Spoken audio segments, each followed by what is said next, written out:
It's a sun-drenched afternoon on a Warner Brothers backlot in Burbank, and Emily Osment is laughing so hard she has to pause mid-sentence to catch her breath. "Oh my God, people actually think Montana and I are married," she says, wiping away a tear. "I mean, I love him, but I'm pretty sure if I were married to Montana Jordan, our house would be full of ATVs and Hot Pockets." Fresh off a quiet wedding ceremony to longtime boyfriend Jack Anthony, held in the hills of Northern California with a close-knit circle of family and friends, Emily is now back at work filming Young Sheldon's final season spin-off project. And, well, the internet has been having a field day. "They saw us filming, like, one honeymoon scene," Emily says with a grin. "Next thing you know, I'm getting DMs congratulating me on marrying my TV husband. I just texted Montana and was like, well, congrats, babe. Looks like we're hitched." Montana Jordan, 22, has played Georgie Cooper, Sheldon's older brother, since 2017. Emily joined young Sheldon as Mandy, Georgie's love interest, and eventually the mother of his child a few seasons later.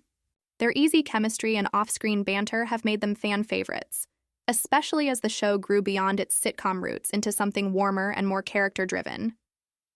Now, as the characters return for a spin-off centered around young parenthood and small-town Texan chaos, the internet seems convinced that the on-screen love has spilled into real life. "People keep saying, they're perfect together," Emily says, sipping from a giant iced coffee. Which is hilarious because I think we drive each other crazy in the best way. Montana, for his part, doesn't seem to mind the attention. When reached for comment, he texted a single line, "Tell her the check's in the mail. I expect a dinner on the table by 7. Emily rolls her eyes affectionately. "He's a menace," she says, "but like, in a little brother you can't help but root for kind of way. I'm pretty sure my actual husband's going to get jealous of how much time I spend fake married to Montana." And, according to Emily, Jack, the real husband, is taking it all in stride. "He thinks it's hysterical," she says. "He's like, you married a 22-year-old Texan with a mullet on national TV. That's something to tell the grandkids someday." A wedding, a set, and a second honeymoon. Emily's real honeymoon plans are modest. A week in the Pacific Northwest, hiking trails and sipping local wine, away from the LA hustle. "But first," she says, gesturing to the lot behind her, "we're doing this. Lights, camera, chaos." The upcoming show, still untitled at the time of the interview, picks up a year after Young Sheldon's finale. Georgie and Mandy are balancing parenthood, their engagement, and running a tire shop that's beginning to find unexpected success online thanks to viral TikToks posted by Georgie's teenage cousin. "It's very grounded," Emily says with a wink. By grounded, I mean Georgie tries to turn the shop into a barbecue joint on the weekends.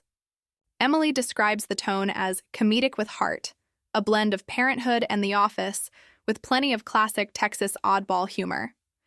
We get into a lot of real stuff. Young parents trying to make it work, career ambitions, family baggage, but it's still funny. I mean, we've got Annie Potts coming in hot with sass and whiskey, so how could it not be? The fake husband dynamic is for her dynamic with Montana Jordan. Emily says working with him never feels like work.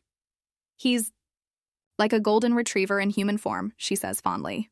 "Endlessly curious, super loyal, always hungry." The two have developed a rhythm that feels more like family than anything else. They joke constantly on set, share playlists, and have developed a routine of gift-giving that includes everything, from novelty socks to actual car parts. "I got him a personalized wrench for Christmas," Emily says. "He got me a mug that says, 'World's Okayest Wife.' So, balance." While some fans might be confused, both Emily and Montana are clear. It's all TV magic. That doesn't mean they don't love the confusion a little. "I started introducing him at events as my fake husband," Emily says. "I think that's going to be our new podcast title." "Wait, podcast? We're thinking about it," she says. "Something like Married on Mondays, a podcast by your favorite fake spouses. We talk about parenting, TV parenting, not real parenting, and behind-the-scenes stuff. Also, he can teach me to fix a carburetor or whatever it is he actually does. Real love, real life off-screen." Emily is enjoying married life with Jack, who works in music production. The couple met through mutual friends and bonded over a shared love of old-school records, road trips, and quiet weekends at home. "He grounds me," she says, I do this wild, loud job, and he's the calm in the storm. I bring home scripts, and he brings home new vinyls. We just work. As she settles into married life, Emily is grateful for the strange, overlapping timelines of fiction and reality. I got married in real life and on TV in the same month, she says. It's weirdly poetic and a little exhausting. She laughs again, her signature warmth radiating. Honestly, I wouldn't trade it for anything. I've got my real husband, my fake husband, and a job that lets me be both ridiculous and real. That's kind of the dream, right? And for those still unsure which marriage is real, well, Emily says with a twinkle in her eye, one of them involved vows and a white dress. The other involved a crying baby and a barbecue stain. I'll let you figure out which is which. Word count, 1 now 25, let me know if you'd like. A version written in a more humorous, tabloid-style tone or turned into a press release.